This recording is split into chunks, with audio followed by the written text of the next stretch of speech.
How have you approached it, given the speed and how quickly you've grown? So I can only imagine that must be quite potentially stressful and a lot of logistics and obviously finding the right people in terms of culture. How have you gone about it? I think we haven't made many mistakes in hiring, and one of the reasons is having a set of values that we decided with the team that we hire by and live by. And I think I'd encourage everyone to do that and not make it some BS thing that's on your wall, but actually just choose them and make sure that they do align. So could we obviously want cultural diversity and all sorts of diversity? That's not the point, but the point is that it's very hard to, well, when we've made a mistake, for example, we've gone, this person has got exactly what we need. They've worked in manufacturing and then they've sold into the US, and like we haven't done that before, but they're not passionate, and passion is one of our values. It's like it's okay because their experience is amazing and we've got enough passion and spades that we can the passion will rub off. And it just didn't, and it didn't work out with that very expensive hire. It was all fine, but it was a distraction, so we realized that you can teach experience, you can have experiences, and you can teach, you can learn knowledge, but you definitely can't sort of learn the values. They should be there. So that's been a really important part of it.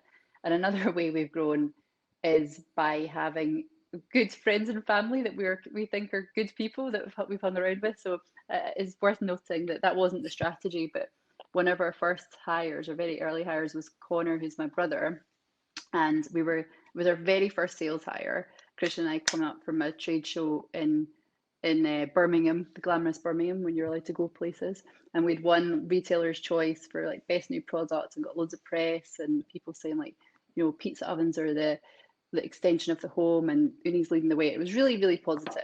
And up to that point, so we've been selling online directly, but we also had a few retailers that had come to us, and we were quite passive. We weren't strategically going out after people, and we were like, we should get a salesperson. And Christian and I both said separately, salespeople, a bit pushy, and like Uni's such an authentic story, and it sells itself, and I don't know about commission. And to be honest, we were pretty cynical about it, which is unfair and not true in the grand scheme of things.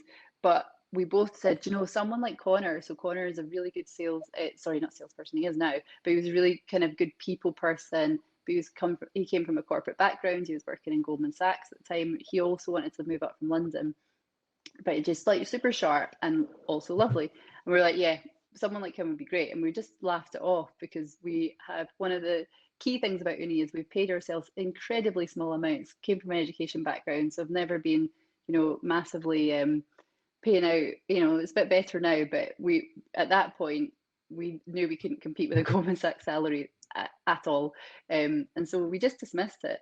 But then after like 3 weeks, I saw Connor and I just mentioned, oh yeah, we were joking about getting you into sales, and he was like, stop everything. I would love to come and join Uni. I'm so excited. I don't care about money. We'll make money eventually. And just chucked the towel in his corporate career and came on a very non-corporate journey with us.